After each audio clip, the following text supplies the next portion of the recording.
welcome to First 7-Inch Club, episode 207. First 7-Inch Club is a podcast where we dig up 7 inches from the past within the realms of hardcore punk and metal and discuss whether or not they're worth being remembered.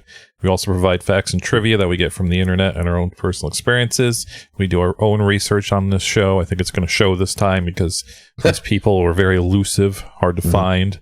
But I need to remind people, maybe new listeners, that we are the only people on the internet doing this. We are the only people chronicling old bands on an audio podcast that otherwise people have forgotten about. There are, of course, Instagram accounts that'll post an old. They'll go to Discogs default and post their like Discogs default pick and say, "Hey, if anybody knows these guys, tag them."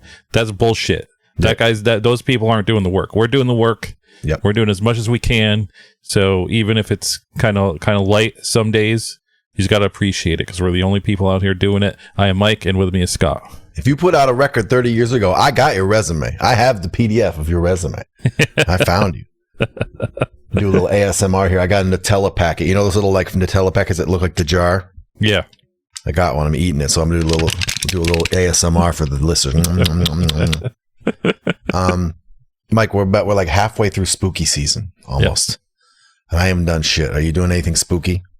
It's not as much as usual because I usually go to the Music Box's 24-hour horror marathon, and I missed the email and sent it out. They sent out that tickets were on sale, but it was like I missed it by like a couple of weeks, and I was like, oh, I'll grab a ticket, and I went and it was sold out, completely sold out, and I was like, what the fuck?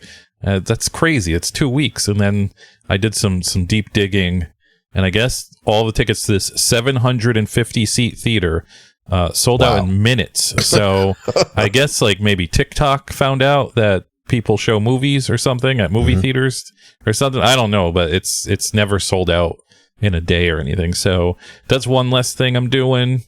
Me and my girlfriend usually do like a weekend where we pick a specific horror movie and make a menu around it. So we're still doing that, but outside of that, not as much as I would like, I guess. Ours is based around the child now, so it's just not really the same type of thing. But yeah, usually I feel like I'm gearing up for it. You know, putting up some cobwebs around the house, like put some skulls out, little skulls. Yeah. And I'm not really even doing anything. We went to Salem, which is, a little bit spooky, and we went to the little fright fest for kids at Great Escape, which was fun. But that got bought. Last time we went, they give out free full-size candy bars. You trick-or-treated around the little Storytown part, and they gave out so she came home with like a giant bag of full candy. And then this year they got bought by some, investment firm, and they're kind of sucking us. So they're just giving out little like Laffy Taffy things. Like, this spinach. I don't need a whole bag of spinach and Laffy Taffy. What the fuck I look like? My girlfriend does decorate a lot. She likes decorating. So that's been taken care of. I also, of course, I've been posting it to the Discord because I don't think anybody needs to publicly know about this, but maybe I'll put it on the Instagram, is that I bought a Chinese bootleg 24 days, the classic 24 days of Halloween advent calendar, and every day you open up the little window and it's a new bootleg version of the tiny Funko Pop things that that Funko makes their own advent calendars for Halloween and Christmas, and they give you like little miniatures. These are very bootleg ones, and so I've been enjoying that. Maybe I'll just do the Instagram stories and I'll post all those in there. Yeah, they look so they're not even Funko. It's like bootleg beyond Funko. Oh yeah, these are like, I was like, I don't know. One day I was on Amazon looking for something, and it was an ad. It said advent calendars for adults, and I was like, what does that mean? And I clicked on it. And it was just, it wasn't for adults. It was tiny miniature toys for actual children, but all adults are children now. So it was really for adults. And I was like, I wonder if they have a Halloween version of this. Right. You scroll deep enough and you get some real shady looking toys. And I was like, it was still a little more than you should be paying for this. But I was like, this is going to give me a month of enjoyment, so I don't care. And I'm only on day 6 and it hasn't disappointed. All of these figures are fucking amazing. This week I found, this is totally off topic. I found my first bass case that's covered in stickers. I might have to post this. I'm gonna post this. I'm gonna post it to the disused Border Boss RIP account on probably Instagram. But It's like really beaten up, but it's covered in band stickers. And this is a time when any band who gave me a sticker, I would stick it on there. So there's some good and bad. And like the front is kind of the part I'm proud of. That's where all the cool bands are. It's where Dead Guy and Monster X and everything, they're on the front. The back has some the back has a corn sticker, a giant corn sticker, and a Tool. I have a Tool sticker on there. I have the band Dead Bishop. I'm not really happy to have their sticker on the back. So it's pretty fun. I think people might think that this is funny. Also, I'm thinking about re-edging. I'm re-engineering the steel, Mike. I'm thinking about going back to the edge. It's been several days without any alcohol. I'm like, this is great. I'm so clean. I'm a knight unyielding now. Now that I'm middle aged, I'm finally ready to claim the edge. I dug out my X watch. Mike. I got the X watch on right now, but I'm gonna wear around this X watch and see how it goes. See if I make any friends, any straight. Like when I was in college and I made a straight edge friend. Make a straight edge friend. But I had I had an actual important topic I wanted to bring up. Something a little bit heavier than we don't usually talk about this kind of stuff. I wanted to talk to you about DOS effects. I assume do you know things about DOS effects? Oh yeah, Were you a fan? Oh yeah, I was a huge fan. Okay. Yes. So am I wrong to have thought that they had like Ninja Turtle characters that they lived in the sewer? They're from the sewers. They're straight from the sewers. And that's part of the lore that they were like summoned from the sewers for some reason. Or it's not like it's not like comical or anything. They're just they're from the sewers and they made videos in the sewers. Yes. Okay. I had a thing that there was a whole thing like that they were literally like Ninja Turtle characters and that you summon them like when you needed raps. You summon DOS effects and they would go bump stickity boo. I moved from the sewer and they'd come up and start rapping for you. And that was a thing that they were like actually this sort of entity that they would sort of emerge from the sewer. They rap and then they go back to the sewer, like Beetlejuice or something, or like the Cenobites. And I thought that was actually like I thought that was real. I thought that's what the story was. I thought that there was like lore around that. And I thought that even when Ice Cube brought him out, that he had like summoned DOS effects from the sewers. And when they were like, whatever, chickadee check yourself when they came out. I thought they were coming out from the sewers to back him up, like he had, rubbed the genie from a lamp or something like that. And it would only dawn on me like a couple days ago to sit down and think, wait a minute, that's probably not true. That's probably not exactly what was up with DOS effects. And I didn't go so far as to listen or look them up or anything else. Like I'm just gonna ask Mike. Yeah, I'm gonna get on the show and ask Mike. That's it. I don't have anything else going on this week, so I'm gonna talk to Mike about DOS effects and see if he can iron out my misgivings. They had a song called Lucy, which was about having diarrhea. And as to this day, when anytime I hear diarrhea, I don't get it myself because I am a clean eater and never have put anything poisonous in my body. But I always say, "Oh, you got the Lucy's," because that's just from the DOS effects.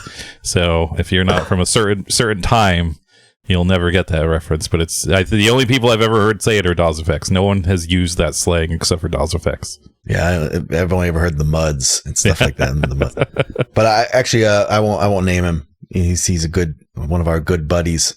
On the old message board days, said something like, "Well, I drink a lot of Diet Pepsi, so of course I'm always pissing out the ass." And I was like, "Ugh, I drink a lot of Diet Pepsi. That doesn't that doesn't happen to me." And that image has stayed with me. It must have been when Diet Pepsi used Olestra for their sweetener or something. Well, I mean, there are like if you use the sugar alcohols, like if you use the other ones, the ones that they put in gum, like if you eat a bunch of gum, you're screwed. If you eat a bunch of like sugarless gum, you'll Olean. It was called Olean. Olean, yeah. The Olean trots. You're gonna get the Olean dribbles. Sorry, guys. Sorry, everybody. Yeah. Excuse me. I don't like to do a lot of poop chat, but that's the end of Lucy chat for the night. If you want nothing else. Oh yeah. Sorry. You want to reach out to us, you can do so at first7inchclub@gmail.com, or you can go to, I almost said website, but there is no website. Yep. You can go to our Instagram at First 7-inch Club. It's all letters, all one word. You go there, maybe you'll see my bootleg Halloween advent calendar if you hurry up. Probably not, because I'll probably post it tomorrow before this episode comes out, but you could follow along afterwards. But yeah, First 7-inch Club, it's probably easier to reach us there too, and we have other links. I don't have much else to talk about either. I just I guess wanted to mention that another podcast, a bigger podcast called Hard Lore, made a 90s band tournament bracket, and I guess a podcast to go along with it. And I don't really want to talk about it because I just think it was just for like one. It was definitely for a certain kind of person, which, admittedly, I was that person in the 90s. But, in retrospect, there are a lot more bands out there. Those bands listed. And I guess the one thing I'll bitch about is, to me, this is a band I've never loved or anything, but very glaring omission to just not have One King Down on there. Makes me think maybe One King Down wasn't as popular as I think they were, but I don't know. They're pretty popular everywhere I knew of, so seems weird to miss them. But I was thinking, like, this is what we need, Scott. We need to make a tournament that is ill-prepared and ill-designed, and to get everybody to bitch about it, and then we will become popular too. So I was thinking, please let me list the bands off the top of my head. I was thinking we'll do a best 80s hardcore band, and we're both scholars of 80s hardcore, so it would be the best tournament. And I think we'll do a Japanese hardcore bracket and 80s hardcore. We'll get the people talking, and I think we'll get more airs on the podcast if we do this. That is how it works. Is that, I mean, at least, I don't know if it actually works, but that's how people do now, is the rage bait thing where you do something intentionally shitty. So I think if we went forward, and I'll design it, because you would probably still do a good job, because you still at least are familiar with bands, even if you're not listening to them or whatever. I'm just gonna reach into the sky and see what I get out of my imagination. That's how we do it. Also, I think last week I mentioned our friend and ex-Kissing Contest host Zachariah was on TV Guidance Counselor. Hopefully you listen to that. And then I mentioned that he was on a TV show, and I wasn't sure if it came out. It came out in July, so it came out a long time ago. I just completely forgot about it. It's called Shiny Happy People Season 2. It's not Season 1. Season 1 was about the Duggar family, that religious family. Tough to follow up that act. Yeah. And so the Shiny Happy People Season 2 is it's still parenthesized, however you say that, Duggar family secrets. Although I watched the whole thing, it's only 3 episodes. I don't think they mentioned them at all, but either way, it's about teen mania, which Zachariah was a part of. And if you guys don't know the story of teen mania and kind of like crazy, like Christian, religious cults, I guess you would call it. It's a cult. I don't know. Zachariah was a part of that, and I knew he had like a kind of a crazy background, but I never knew the whole story, and it's pretty wild. So if you have Amazon Prime, or if you have a way to steal television shows, check out Shiny Happy People Season 2, and you'll see Zachariah there. He's never been on the show, so what's it fucking matter? But he was on TV Guidance Counselor. But if you're an old Kissing Contest fan and you're still listening, you'll catch Zachariah on there, and it's a pretty wild story. Zachariah is a perfect guest for a TV Guidance Counselor. That's one of the perfect episodes. Yes, because he is like, he's not. They don't overlap exactly. No, but they are both endlessly deep with their ability to reference and dissect the things that they were talking about. It's like a really thorough episode. I don't know if I've ever heard one that thorough. Yeah, it was great. It kind of makes sense that he was in some kind of youth cult, though. Yeah. So there's a lot of things about that make sense, because he's so like good at sort of speaking. He sounds like someone who speaks in public very well. Yeah. And those people always come from a cult. I think they always come from some weird child background. Okay, I guess before we get into it, I'll talk about our friend at stateofmindrecordings.com. Stateofmindrecordings.com is a website on the internet. It is a distro, and it's a record label, and they sell old records and new records, and old records that have become new records, and they sell them all for low prices, as well as the cheapest shipping in the business. $5 domestic flat rate shipping. No matter how much you get, you're gonna pay $5. I just got that Kong record in the mail. I think the shipping was a lot more than $5. I think it was like $7. So yep. That was just one record. I ordered I did my 3rd annual ordering of the Cannibal Corpse mystery t-shirt. That was, I think, $9 shipping for a single t-shirt. So wow. Do not laugh in the face of this $5 domestic flat rate shipping, because you are gonna fucking regret it, man. You need to take advantage of this shit. No one is doing this. If you're buying hardcore records, if you're buying metal records, punk records, whatever the fuck you're buying, check if they're on stateofmindrecordings.com first before you buy anywhere else, because that shipping is gonna fucking kill you. So just check State of Mind Recordings first. Every week I like to feature a record they're selling. So this week I wanted to feature a record by the band Bongzilla and their LP A Marijuanakin, which I don't think State of Mind has every Bongzilla record, but they have a few. So there's more to choose from. I think A Marijuanakin is my favorite record cover. It's 1950, and I don't think this is a repress. I don't really know. It's Relapse. They probably repress things every 3 months, so I guess it's kind of hard to tell whether how old this actually is. But I just wanted to bring this up. I was never a big fan of Bongzilla, but I've noticed there is a band called Bonginator kind of picking up in popularity lately. I will never listen to them because that is once Bongzilla became popular, and obviously Bongzilla was popular in the 90s and the early 2000s. It's possible these Bonginator people were too young to even remember Bongzilla, but you can't have a silly Bong name and be popular if you're not Bongzilla. And they already cornered the market.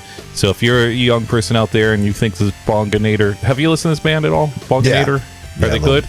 Oh, sorry, no, I thought you meant Bongzilla. No, I've never heard Bonginator. I don't know if it's like a Castle Rat thing, so I don't even want to bother, but so maybe they're actually awesome. I don't know, but please, if you're younger and you're like this Bonginator band, check out the originators of silly Bong names, Bongzilla. At the very least, look at the cover of A Marijuanakin, because it's fucking beautiful. It's a military guy just fucking ripping fat bong hits or whatever the hell he's doing. There's just a lot of smoke, and it's an American flag with, instead of stars, it's just weed leaves. It's one of the perfect album covers of, I think, the late 90s. I think this was 97 or 98 or something like that, or maybe 2000. But yeah, either check out Bongzilla and there are several other records over at stateofmindrecordings.com. I think the cover is Eric Roper, who used to do the High on Fire album covers. Yes. So the king of fantasy weed art stays on top yet again. So I got a 3-fer. I'm going to get you your value in shipping today. I'm going to get you 3 because my top row is all fun today. It's a fun top row.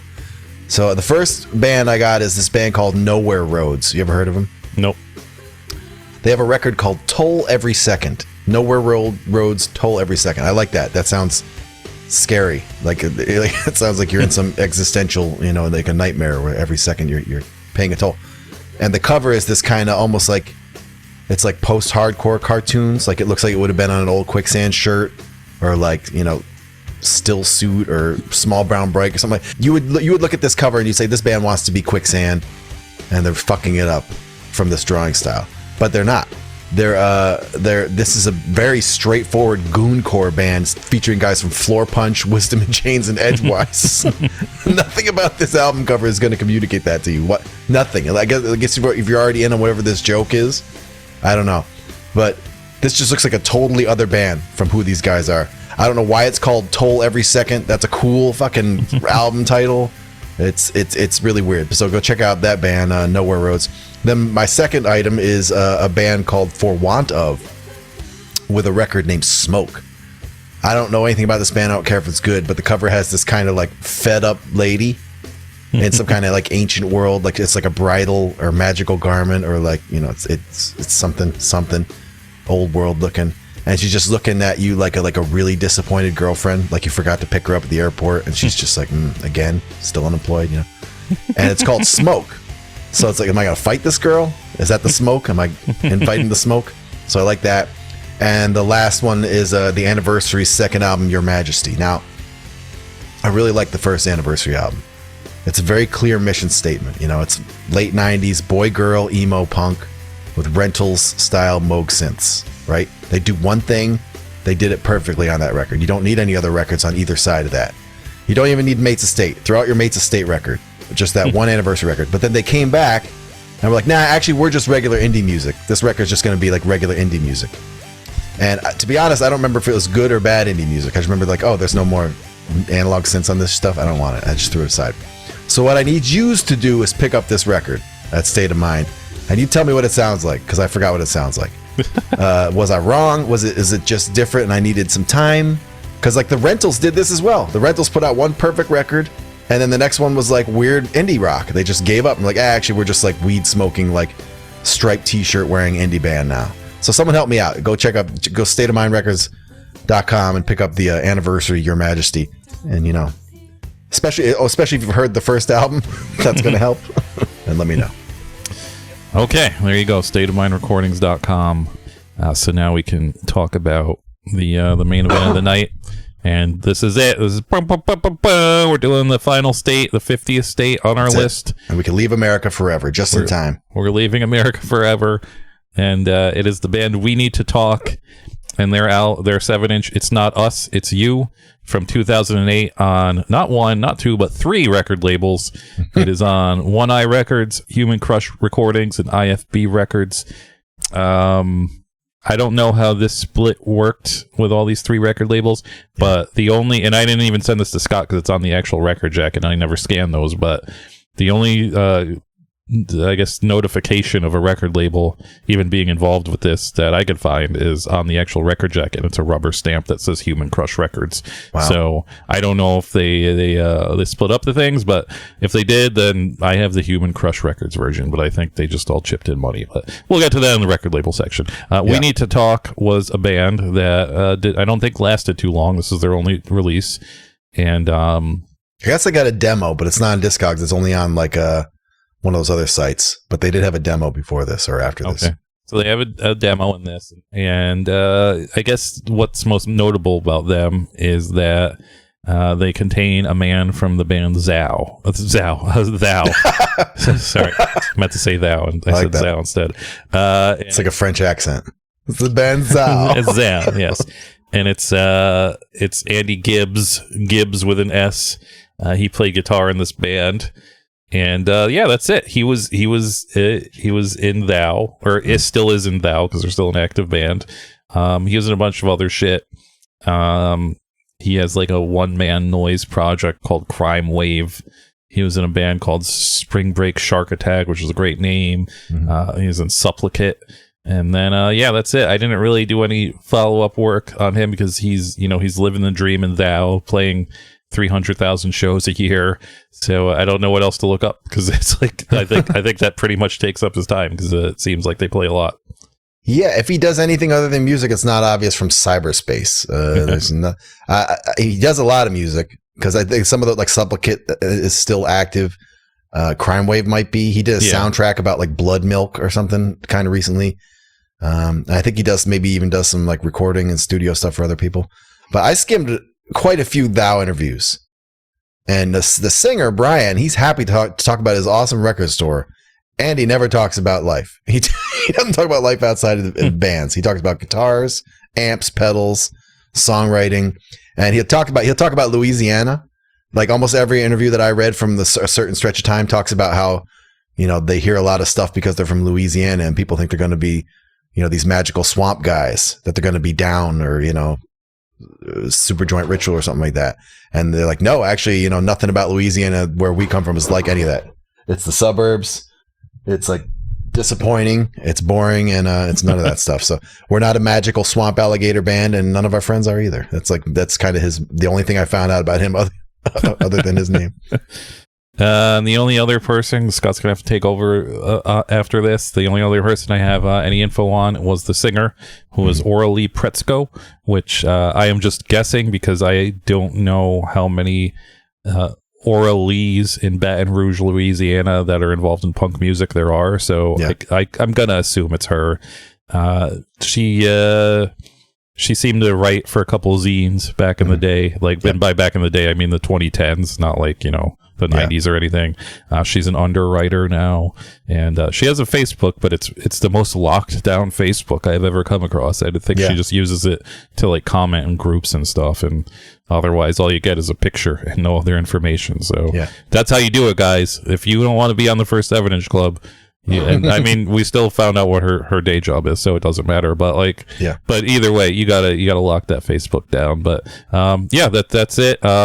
I guess Scott could take over after this, because I have zero information on the other people. Yeah. She did pretty good considering that she is the only human being to have ever been named Orally Petsko. Yeah. And I still couldn't find anything that you didn't just say. Okay, so after extensive research, and I'm not kidding. Like, we don't, I've talked in the last few months worth of episodes, I've mentioned how I'm kind of tapering off on doing the soul searching. Like, because it's disappointing when you dig for a long time and you find out that someone's just some guy. Yeah. But these guys, they have their first names on the record. So we had something to go on, and it should have been enough because one of them has a pretty unique name. But it still took a little while. So I found one of the other members is probably Bilal Doherty. I assume it's pronounced Bilal.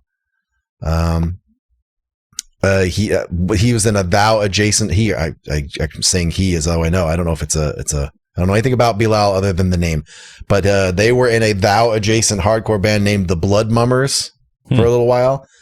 And I think he was also doing some like show booking at his house, because if you look at Thou show lists, there's some shows at the Bilal house, and there's some shows at the Jacob and Bilal house and stuff like that. So I'm guessing he was booking shows for a while, but he does not exist online. That name is easy to Google. You're not going to find shit. Trust me. And Doherty, you could spell it a few ways. I tried them all. Nothing. And the other band member is definitely Miguel Milano, who also used to book shows out of his house, which he called the Junkyard House. And then later on, he booked shows under the name Rats on the Walls.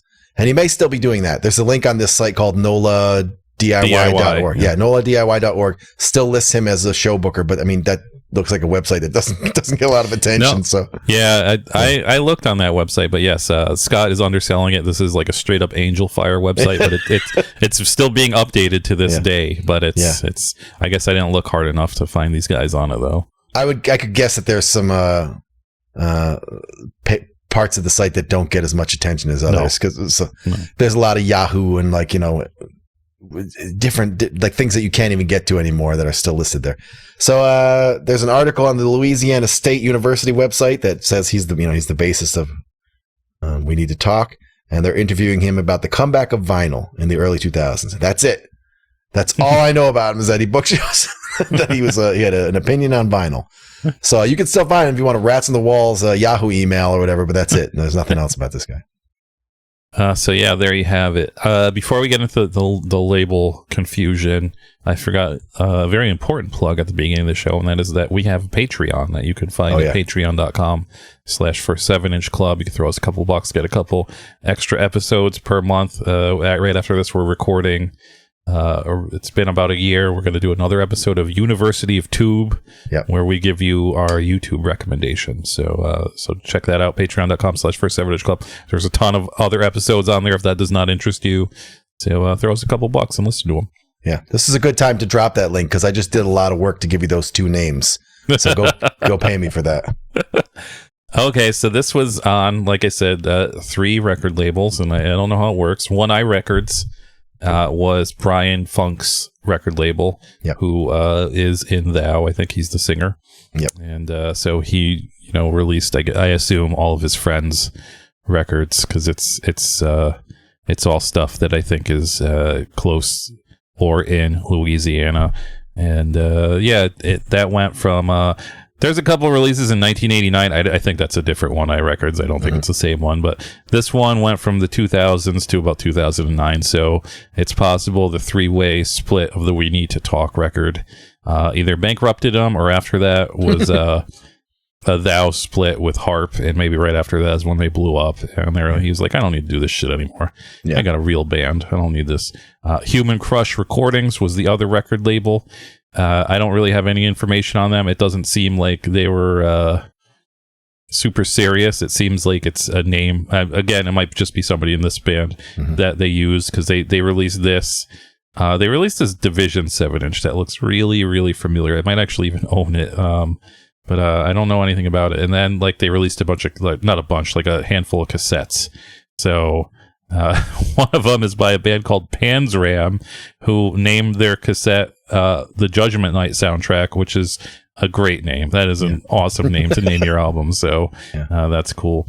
It looks like they did some LPs in 2014 and 2013. So I guess maybe Human Crush was like again something that maybe invested in friends. And IFB Records is still active. I guess they're now based in Marietta, Georgia.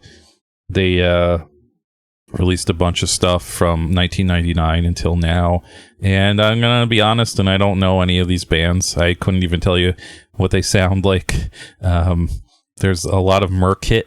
I don't know who the fuck that is, but they really... Oh, Cloud Rat. I know Cloud Rat. They released a Cloud Rat record in 2010. I didn't even know Cloud Rat was a band in 2010, so that's cool. They released a band called Extra Vomit. I don't like that. I don't like that name at all. Ossatop Mort discography. A lot of Cloud Rat. So these I guess... then a different, completely unrelated band named Rat Storm. So it's a rat-based record label. Rat Weather. Oh, Parasitic Twins. That's Gray from...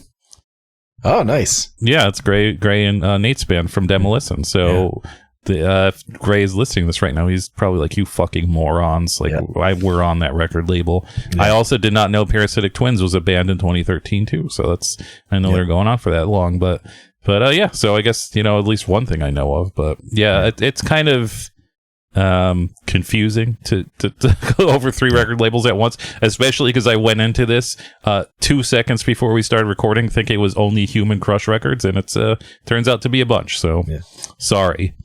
Yeah, so Human Crush, I love that. It's great label name. I don't know if you actually know who this person is, but our account is friends with him. This is run by John Fahey. Oh, he was in the band Panzram, and he's still out there. He's easily found online because he's partially because he's Instagram friends with us, the movers and shakers in the scene. Okay, but he also does a podcast called Profiles in Eccentricity. Oh, okay. Yeah, where they rate and review weirdos. And that's the guy from Yacht Rock. What from what? From Yacht Rock. He edits Yacht Rock, or he edits Beyond Yacht Rock. Really? Yeah. Oh shit, man. Now I want to be friends with him. Great. I didn't know that. Yeah. He also, Human Crush is still active. He just dusted it off like a year or two ago to put out a Chlorine record. And this is where we can maybe shed a little light on how this worked, because he also put out that Chlorine record with IFB still. And the way he said it was like, I'm putting this record out. There's some friends of mine. And, when I run out, IFB and this other label will have some. So I'm thinking that when they do this 3-way, it's really just a distro thing. One label is the head, and the other guys are like, back up. Maybe they put in some money or whatever, but it's just kind of like a distro deal that is a little bit elevated or whatever. And so IFB, they participated in that record. They're still around. They're actually super around. They're still active. They never stopped. It doesn't look like they ever had a year off. No, put out a lot of Cloud Rat, like Mike said. We love that. This is a label run by Nevin Marshall from most of the bands in the first days of this. That's what it was for. And there's a record on there that for the band Mike mentioned called Merkit, called Donald Rumsfeld is a straight up murderer, that 100% looks like Whopper. I made that record cover in seconds as a joke. And if you side by side, you're gonna be like, holy shit. I mean, I'm sure theirs is a joke too, but still, I love redemption. I love feeling a little bit like I'm on the right page. And then, like you said, One Eye Records is Brian Funk. He got to put out Thou Tyrant. I'm sure that's paying some bills. And he was in a band called Dear Diary, I Seem to Be Dead, which I didn't know he was in that band. And it's a screamo band. So great job, Brian Funk of Thou. You're in a band we might actually be able to cover someday.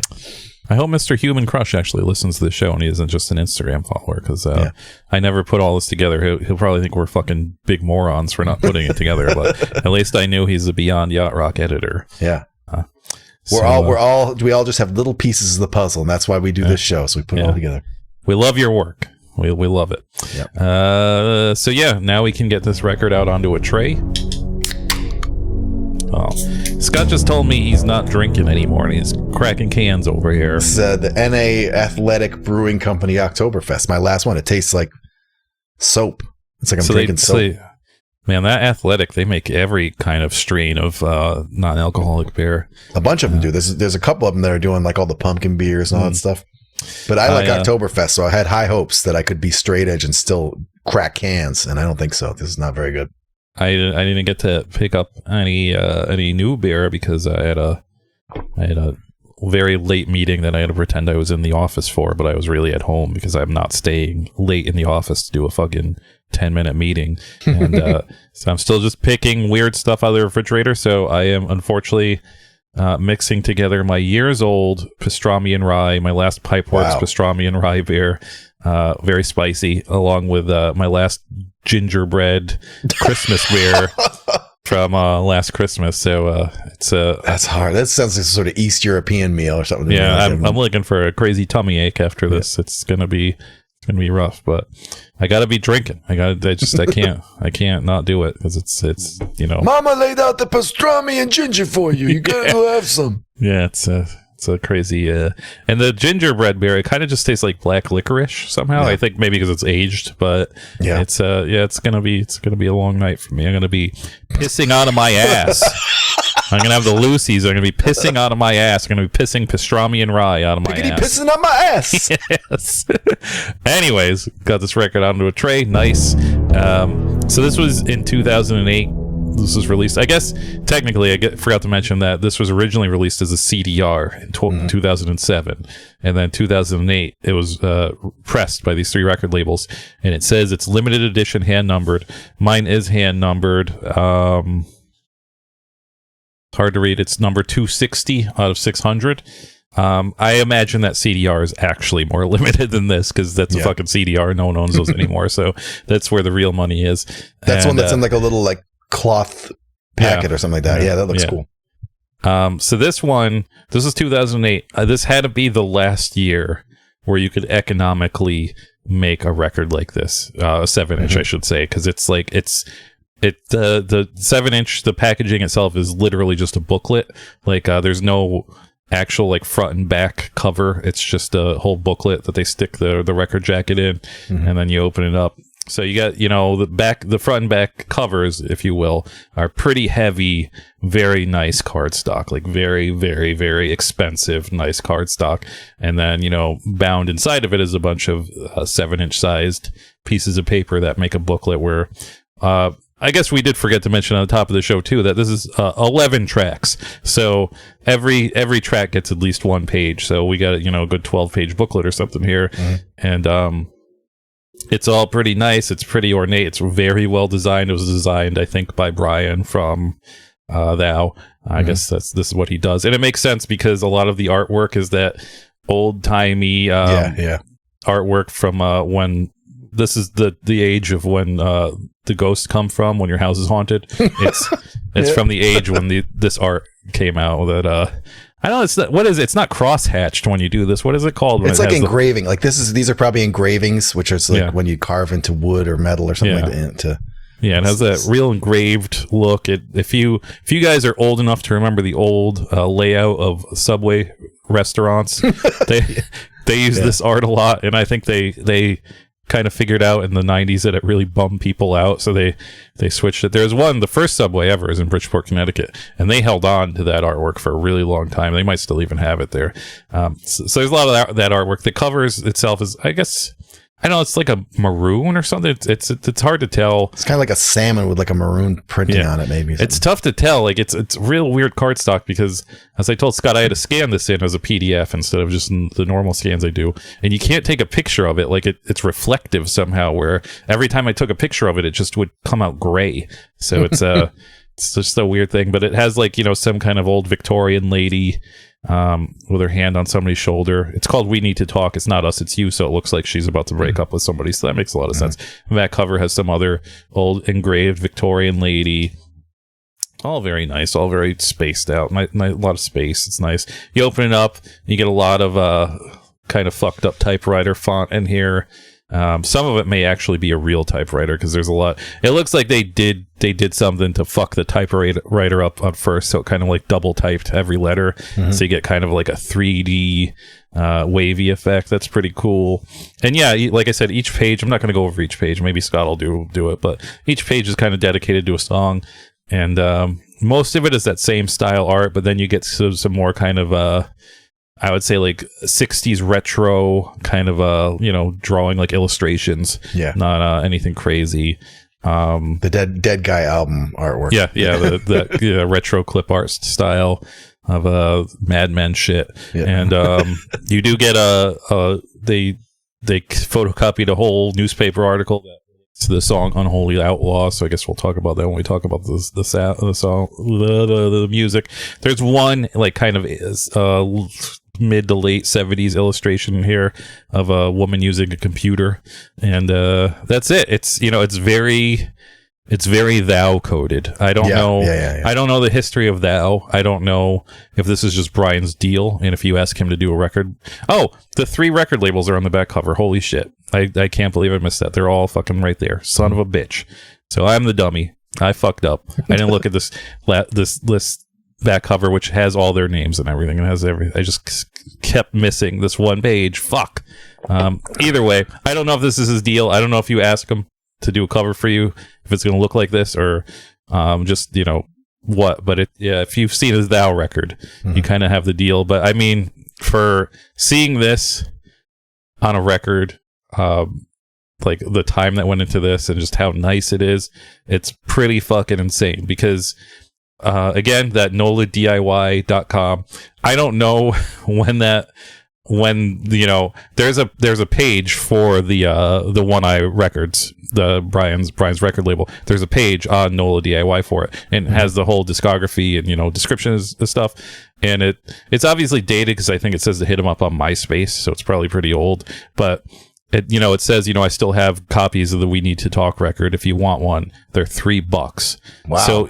So in 2008, like records stopped being $3. They're getting up to like $5 or $6. So I don't know. I guess that's the benefit of having 3 record labels chip in. But the fact that he was selling this for $3 when now you just get a boring 2-song 7-inch if you're lucky for $12 with just like a cover and nothing else is fucking crazy. So right there, just pick this up, just marvel at what you used to be able to do with a 7-inch and 7-inch design, and how it's just all fucking pissed away, and now people just buy 7 inches to just put in a box and never actually listen to. This is just it's great. 5 stars all the way. So the women on the cover, the actual like the printed covers that's Antigone and Ismene, I think, or maybe Ismene. Maybe she's really related to Fury of 5. In some way, Ms. Mean. These are. I'm just gonna go for it. I'm gonna tell you everything about this layout because we're doing side by side this episode, so it's gonna be a 30 second episode as it is. So I'm just gonna bore you with a deep history lesson on the cover, on all of the elements of the We Need to Talk 7-inch. So this is Antigone and Ismene, and I'm not up on my classics, so this could be wrong, but I believe they're the daughters of Oedipus. And that word. That nothing's good happening after that word. And I think in the story, their brother, like Oedipus had, he killed himself, and I think that another guy took over as king, and their brother tried to fight his way back and become king himself, but he got his ass sacked and ended up dead. And the new king was like, "Fuck that guy! You can't bury him anywhere, and he's cursed. He's not buried anywhere here." But Antigone wants to bury him, and Ismene doesn't want that stress. She's like, "No, he's a fucking idiot. Just leave him." And Antigone buries him, gets caught, and she gets sentenced to be buried alive by that king. And Ismene shows up, and she's like, "Well, then you better fucking bury me too." And I don't really know how it goes from there. But I guess this covers an actual letterpress. Like they really letterpressed this. There's a write up on it on the IFB blog that I just happened to come across where he talks about. So this is a really handmade item, honestly. Wow. It looks awesome. Is it metallic or is it just like ink on that weird paper? No, it's just ink. It's not like super it's only reflective if you take a picture of it. It's really weird. It's anti-theft. It's got an anti-theft coating. But yeah, it looks great. It's like tasteful art, tasteful typography. Everything looks really good. There's some hands on the record itself that make it look like an 80s rap album. Yes. They do tell us the most important information of all, though, speed inside, which is get high marks for that. Yeah. So in the booklet, you got Antigone again, and then you get Sappho. Sappho is the ancient lady from Lesbos for whom all lesbian nomenclature and poetry wisdom derives, the ultimate lesbian.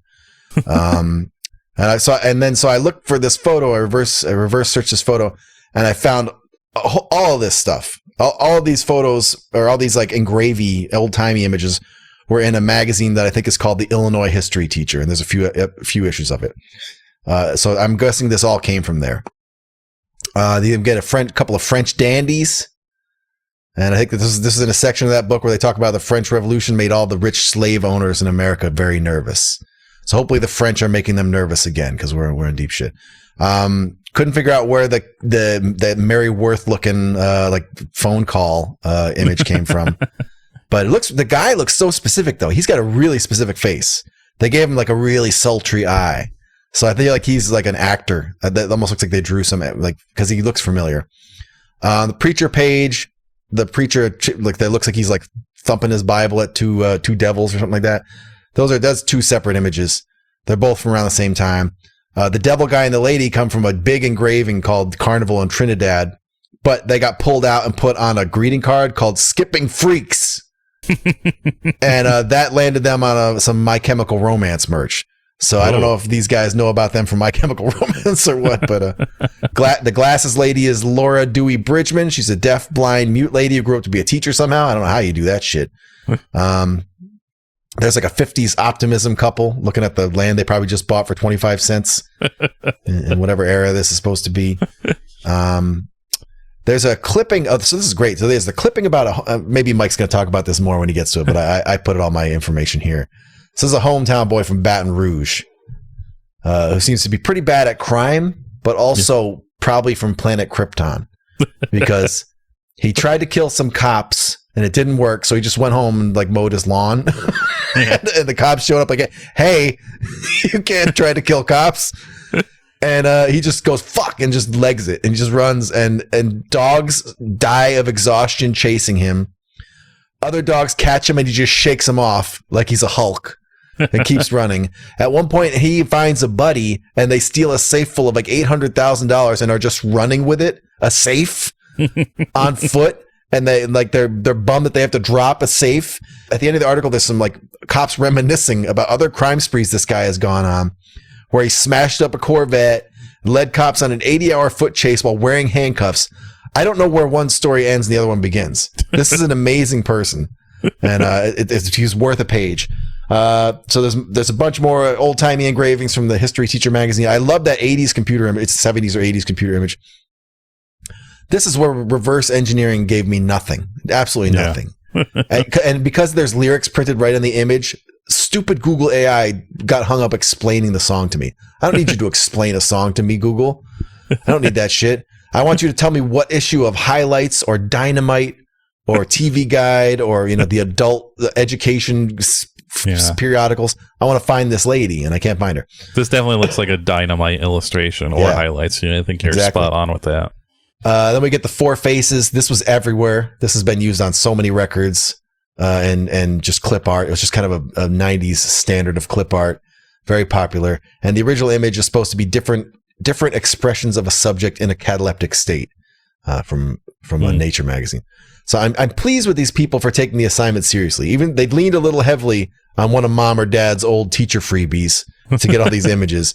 But I like that they took a little detour into like a superhuman hero's journey of, unkillable arch criminal, crime spree. Roy Lee Bubba Massey was his name. Great page. It was like so nice because the layout's good. And then I got to read a story and midway through. I'm like, this is one of my favorite layouts so far. There you have it. So now we could get into the music. And I already said it's 11 tracks, so this is full sound. We are dealing with full sound here. Mm-hmm. I thought we were going to have an easy day. This guy from Thou also made the record layout. I was like, that's going to be one 10-minute song. Yeah. You're going to have to flip the side to hear the second half of the song. No, it's actually the exact opposite. It's 11 songs. Yeah. And if you go to the Discogs page for the We Need to Talk record, it's under the style section and genre. It says thrash, punk, hardcore, and doom metal. Yep. And I doubted that. I was like, there's no way it's going to be all those, but we'll see who was wrong. So the first side, we are doing the side by side. The first side contains 5 tracks. I guess it's only 10 tracks. I thought it was 11 tracks, but yeah, it's 10 tracks. First side is 5 tracks. It contains the songs 96, Push Pit, I'd Rather Die Twice Than Be Born Again. While there may be no I in team, there's also no I in fuck you. And am I meant to be lunch for Leviathans?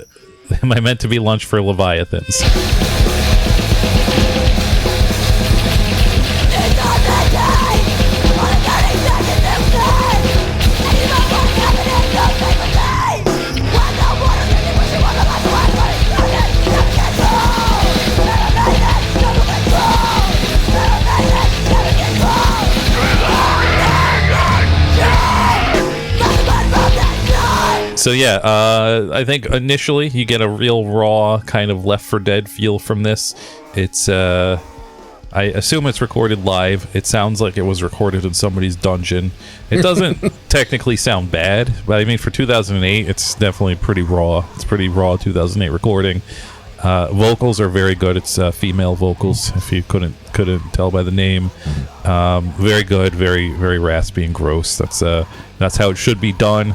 Lyrics mostly seem to be dealing with general anger points, but they're delivered in kind of a satisfying way, much like Left 4 Dead. It's just not, it's not like, you fucking betrayed me. It's not fucking stupid, so that's good. Second track on this has the signature New Orleans slow groove, so that's cool. They followed up with a real blasty, grindy part, though. So that makes it a little interesting. Third track opens with a real powerful bass sound. This is maybe the greatest, and I think it's just because of the recordings. It's just like it reverberates in your ears. It's great. It's very very powerful. I like it a lot. Band is, honestly, this band is a real cosmic gumbo of pretty much everything I like about music, about heavy music. It just has a little piece of every single thing I like, and so I was very surprised. I at this point I am so used to just reviewing things that I'm gonna forget about in 2 days that I was like, whoa, this is actually like good. Like this is something I'd listen to on my free time. This is fucking amazing. So that was cool.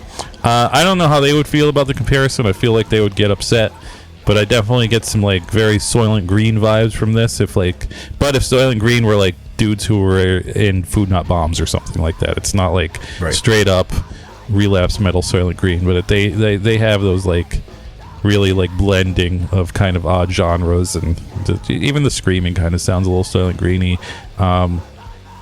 I think it's the fourth track. I forgot to write it down, but one of these songs has a kind of a back and forth, almost call and response of chanting of bullshit.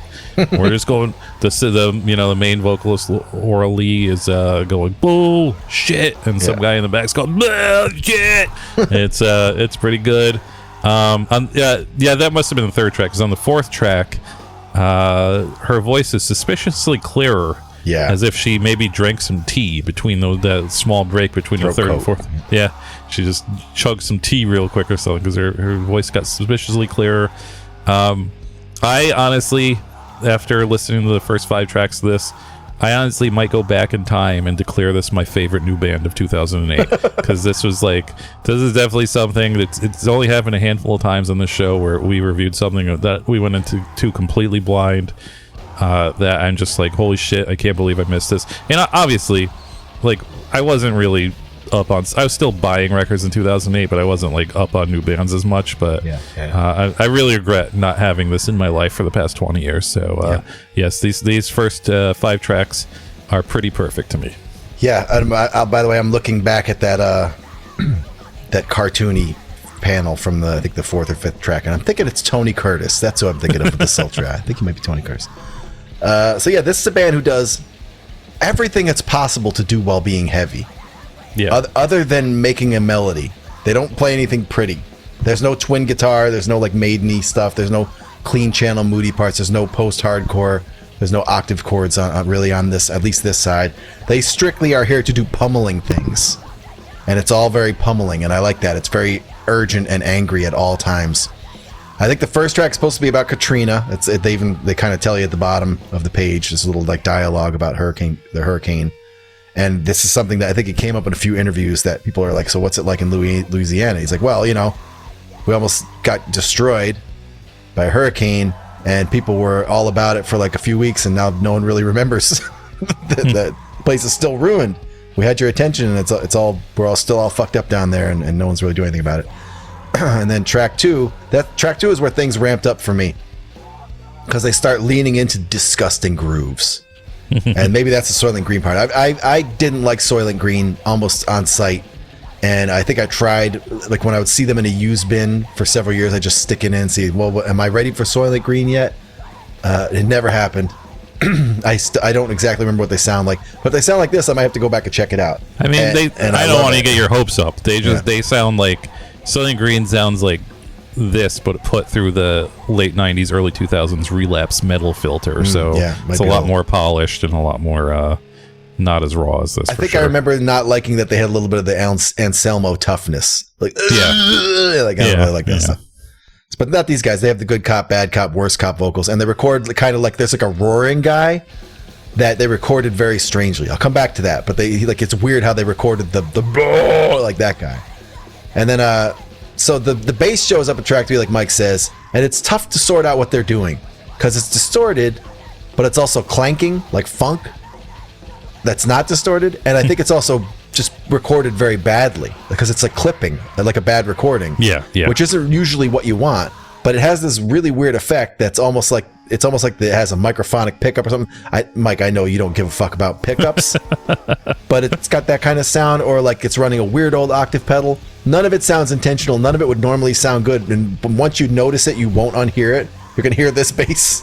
You're gonna notice the bass on every other track, but it's kind of cool. It's like it gives it this weird like hollow warmth or something, like it just has this kind of like transformer voice sound or something that's pushing through the mix. I like it, but you're gonna notice it forever. Track 4 is back to the slow, disgusting groove, and this groove is so disgusting that it just goes to those wiggly guitars, like those wiggly doom guitars, and then it turns into like a gigantic demon party gang vocal section that just dissolves into layers of mess, just mess and misery.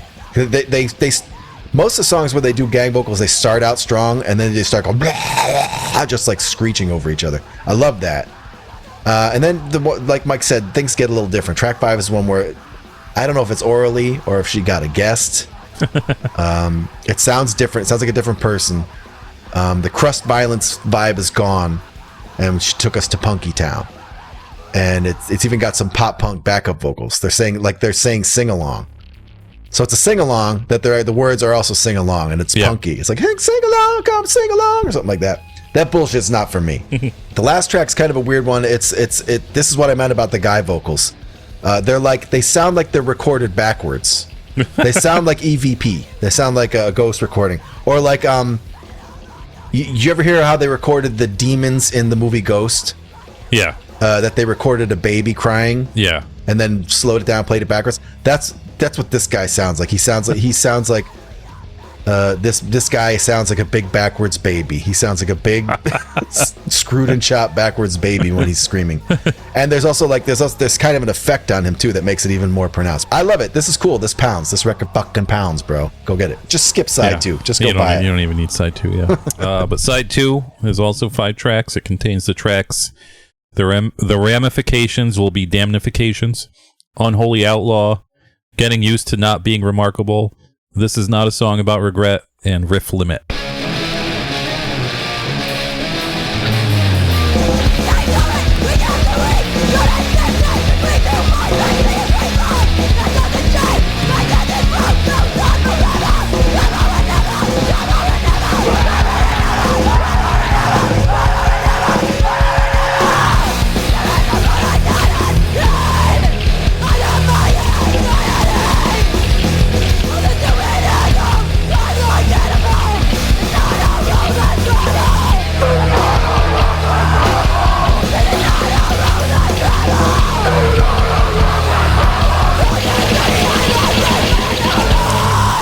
So yeah, this is more of the same.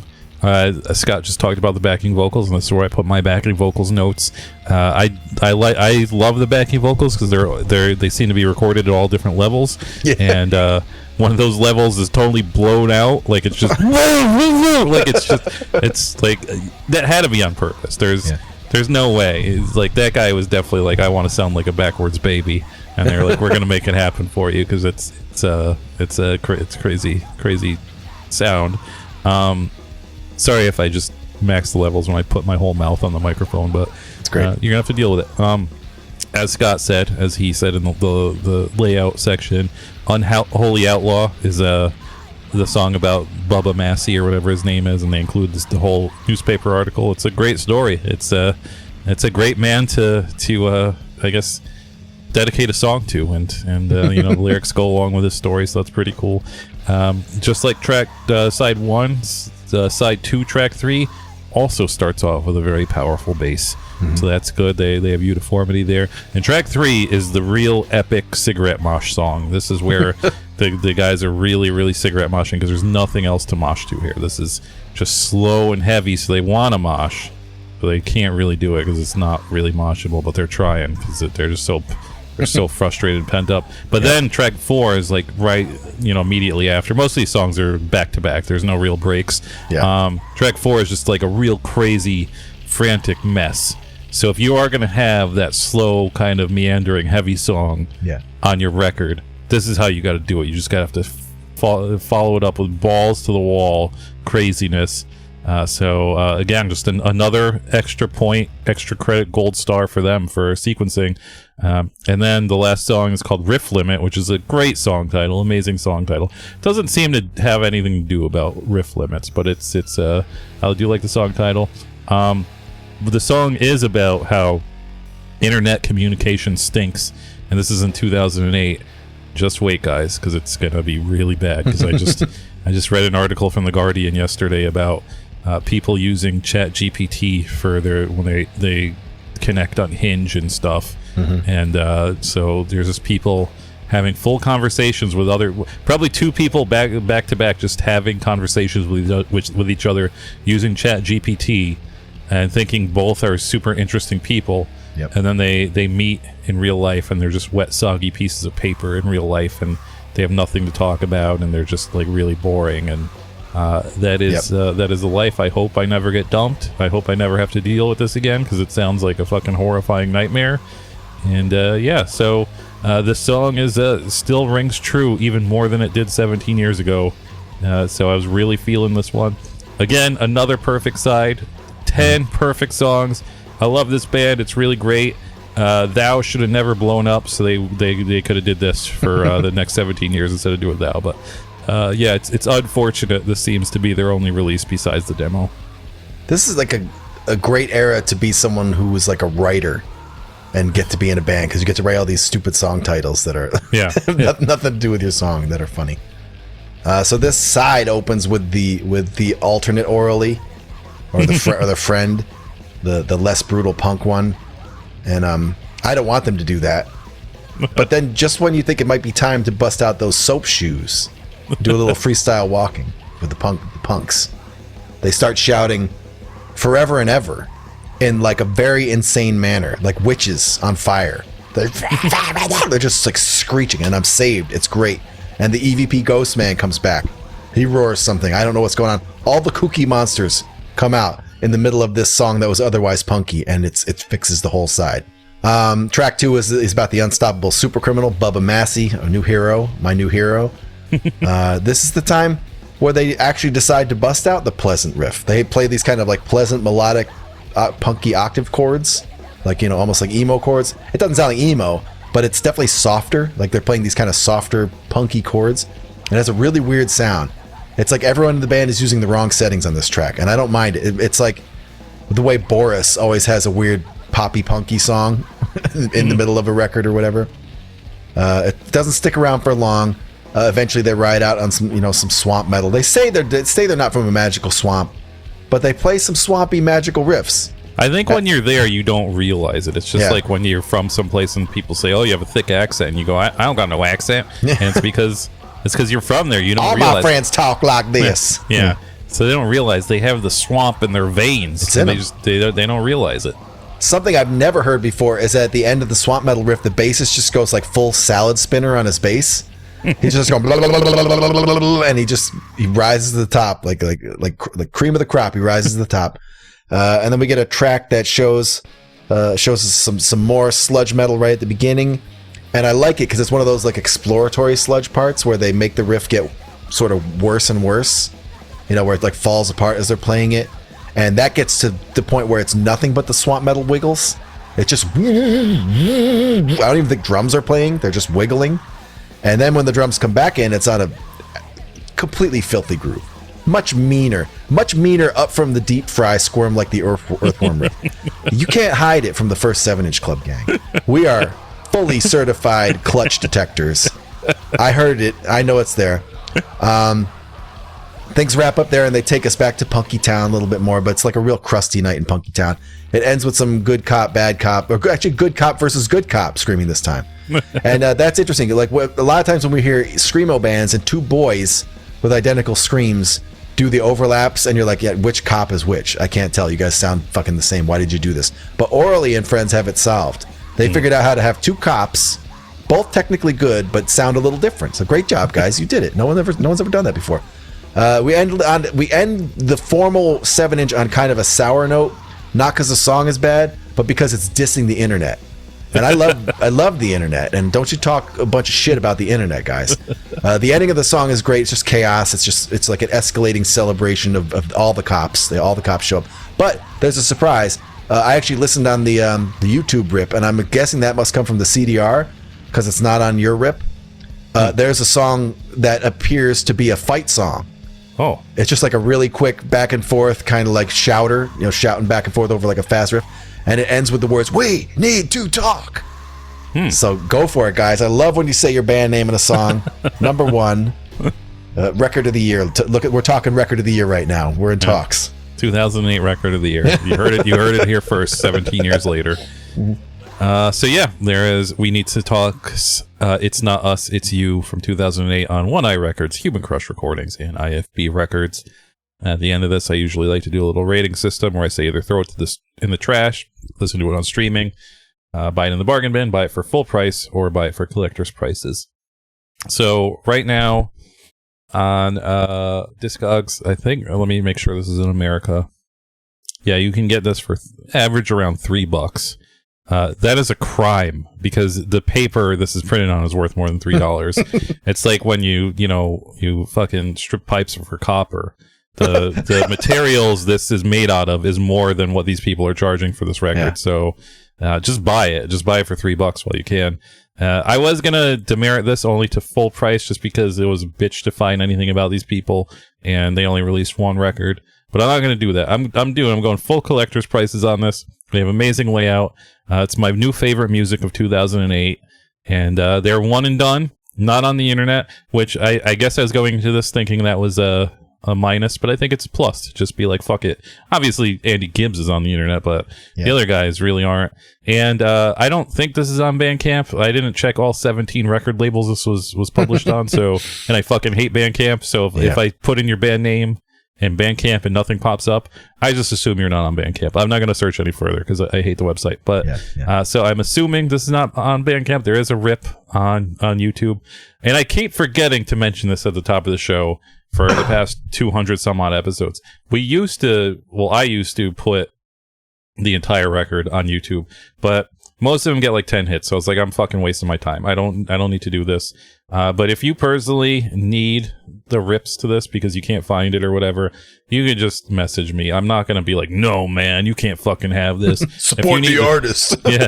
If you need the rips, if you need the scans, just hit me up and I'll gladly send it to you. It's already in my email. I just hit one button to forward it to you, so it doesn't matter. So please do it if you hear anything on the show that you're interested in. I will send it to you.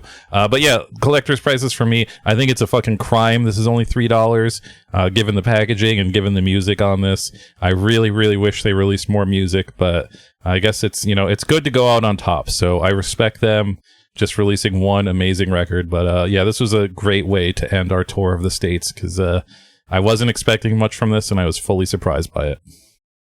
I had a general feeling it was going to be okay, and it's just, the layout looked fun. We Need to Talk is a great band name. Yeah, It's Not Us, It's You. Great record title. Yep. And like the sun was out. It was a nice cool day when I was listening to this. Perfect. I just had a feeling it was going to go good. And also, I feel like when like a decibel metal band guy decides to slum it with his crust buddies, I think it goes well. Sometimes it goes well. I can't cite examples. It's just in my heart. I'm just cruising on vibes, man. But in my heart, I feel like it goes well. So without trying, I stumbled, like Mike did as well. He mentioned earlier, I stumbled on descriptions of the band talking about how sludgy they were. And I'm like, how? There's 30 songs on this record. Yeah. How sludgy can it be? Is this going to suck? I'm not a big Thou fan. Like, are we for a bad time with this? And then I'm researching this, and none of these other people seem to really be in the mix. or even existing or talking about this band. It's like, it's not, is it a shameful record? Does it suck? Am I in for a bad time? No, this is great. This record is full of fun. It sounds really natural to me. Like four knuckleheads just got out their pedals and just played sloppy, awesome riffs for a couple weeks, and just whatever they wrote stayed. Usually that's bad. We're in favor of editing. We're in favor of personal growth and making your band the best it could be. But every once in a while, there's a band who I think is good at just submitting every shitty sketch for as a final project. And I think these guys are probably in the bucket. The record has a lot of brutal sludge songs. It's got gnarly punk songs. It's got regular crust. It's got like dick pumping door guy parts.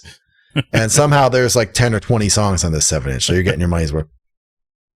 I would, when I think back about the record, I would swear that there was like super long drawn out bong ripping parts and like spacey drone out parts and disintegrated, swamp metal parts. I know mathematically there can't be that much time on this record, but I feel like there's a lot of time. It's like I was in a dream state.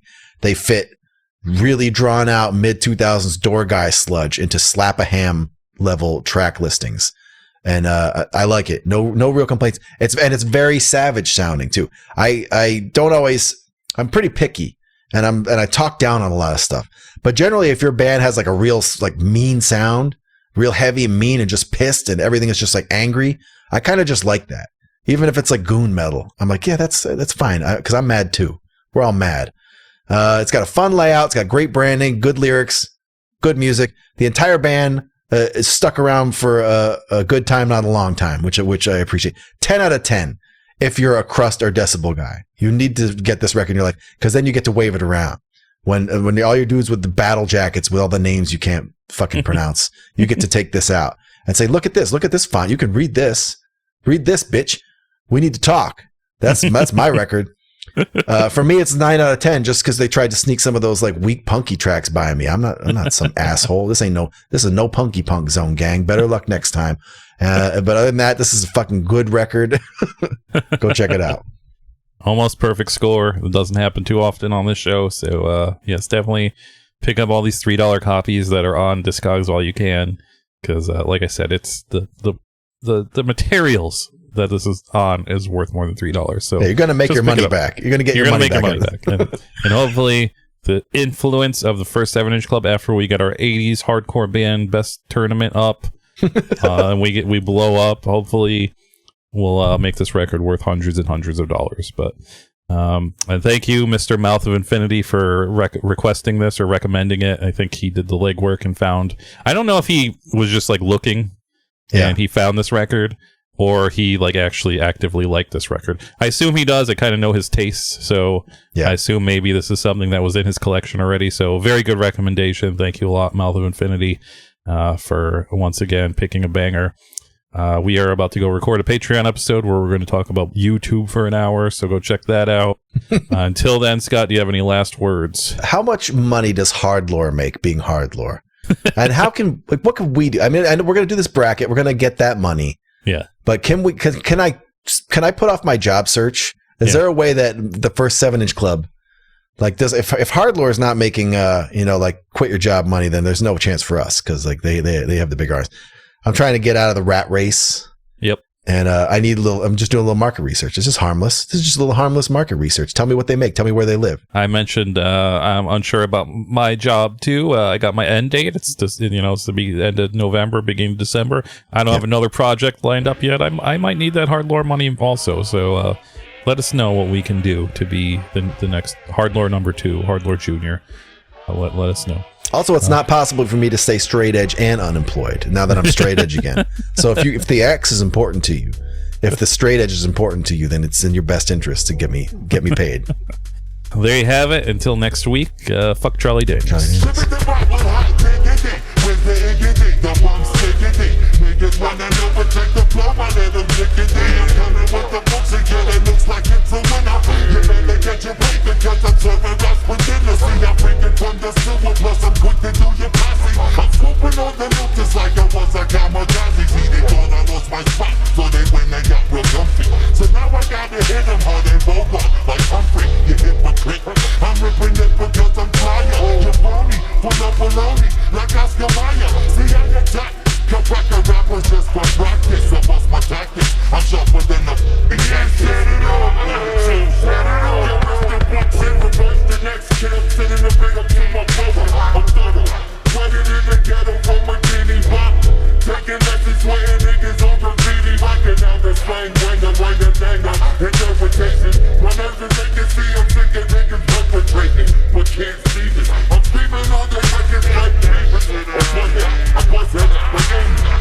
incident. This a hit you like an accident, and if I'm in your gun, you might beat me at the Robinson. But splattered and battered and cruise for lip down and when it ain't nothing new, that's how we do. My crew is rushing you.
So we can